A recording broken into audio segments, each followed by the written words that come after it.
Good morning, everyone. My name is Michelle. I hope you're doing well. Welcome to another video. It is Friday morning. Yeah, I only put out one little video yesterday, but today I've got a multitude of cases to talk about. So I'm going to split it into two videos. So yes, yet again, this is another 2-video day.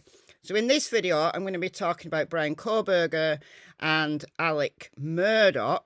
And then over on Michelle Walks a little bit later, I'm going to do everything else. So there's updates in the Summer Wells case, Michael Vaughan case, Athena Brownfield. I think those are the three that I'm going to be covering. Okay, so let's start off with Brian Kohberger. And I'm going to caveat this with, this is the Daily Mail. It's another one of those Mail Online exclusives. So just make of it what you will. I think they've got some reasonable points. So I'm not going to read this word for word. I'm just going to kind of flick through the most important bits. I'll leave a link to it in the description box. So exclusive, Brian could have his conviction overturned. Legal expert fears attorney for Brian Kohberger could derail his trial if she does not step down after representing the mother of murdered Xana Kennels. So I talked yesterday about the interview that Cara Northington, who is Xana's mother, did with Ashley Banfield. A lot has been said about that over the last 24 hours. You know, some people are saying, look, it's not a problem. She's recused herself from that case and it's understandable why. And I guess I agree with that, really. So if you didn't get my video yesterday, it's only like 6 minutes. Go and listen to it. But in the last 24 hours, other things have come to light that Anne Taylor has been a part of, has been on the team of. So it's come out that she's also represented Ben Morgan, who is Maddie's dad, and then also his wife, Maddie's stepmother. So yeah, this is an issue. Now, I'm not saying that Brian could have his conviction overturned because of this, if he was convicted, because we've got a long ways to go yet. But according to the Daily Mail, a legal expert has warned that quadruple murder suspect Brian Kohberger could have his conviction overturned if his current attorney does not recuse herself from the case after a glaring conflict of interest came to light. Chief Public Defender Anne Taylor is currently representing Kohberger, 28, as the case heads to trial. She was previously the lawyer of Cara Northington, the mother of murdered Xana. And as we saw from yesterday's video, Cara has slammed Anne Taylor after she was dropped by that attorney on January the 5th, that she, trusted her, gave her power of attorney.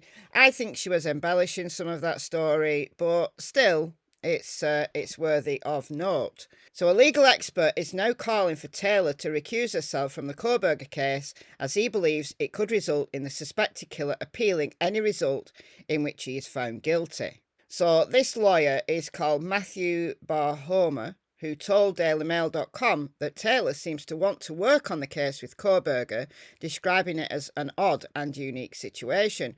Well, it is, because Idaho's a small place, legally speaking. But this lawyer said many prior dealings with the mother on multiple occasions, and that heightens the conflict.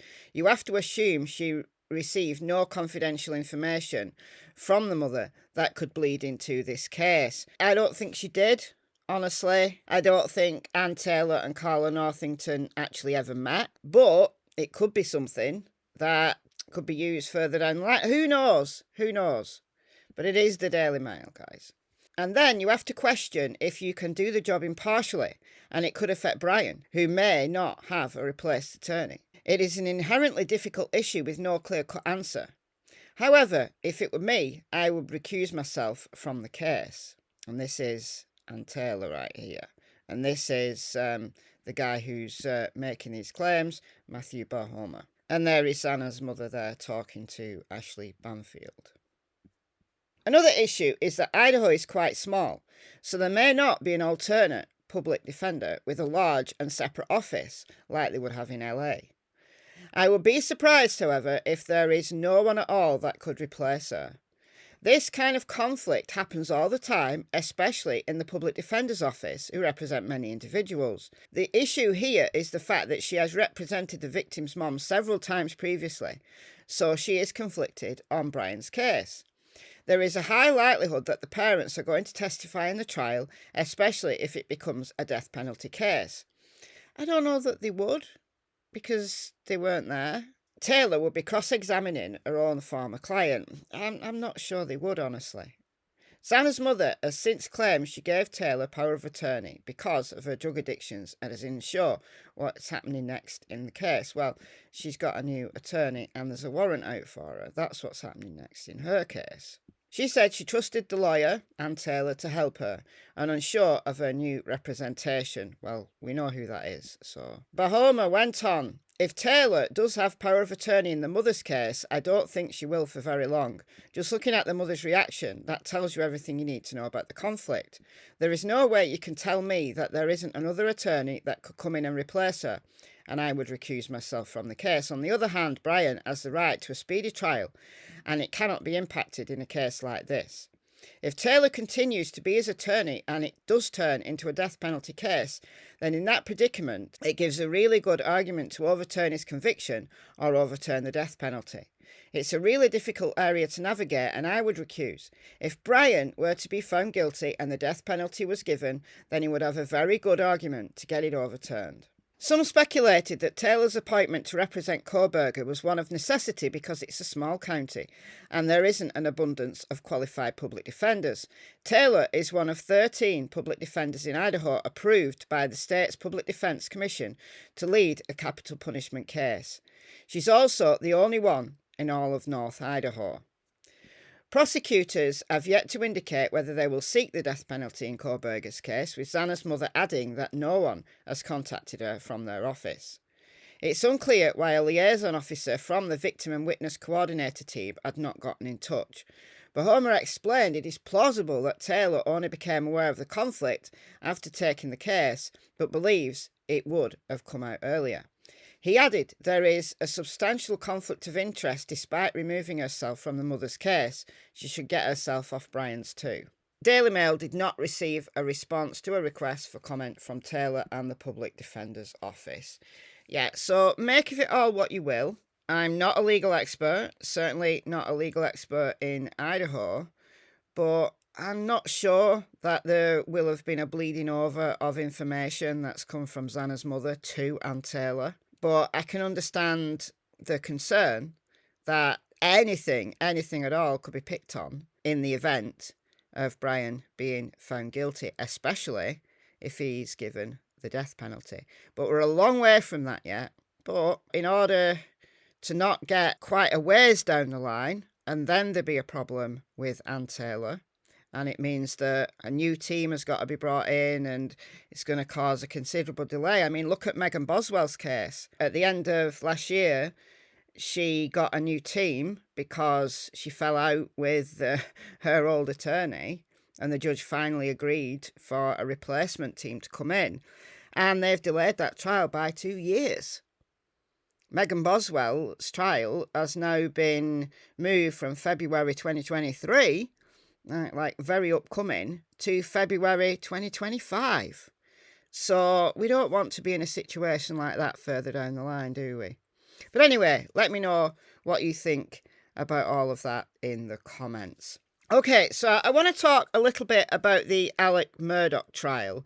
I watched the entirety of yesterday, so I was disappointed that we didn't get to see the body cam footage. We heard the audio, but we didn't see the body cam footage. But apparently it is going to be released to the public in a redacted format sometime today. I look forward to viewing that. However, it is going to be, I imagine it's going to be highly redacted because of the graphic nature of that footage.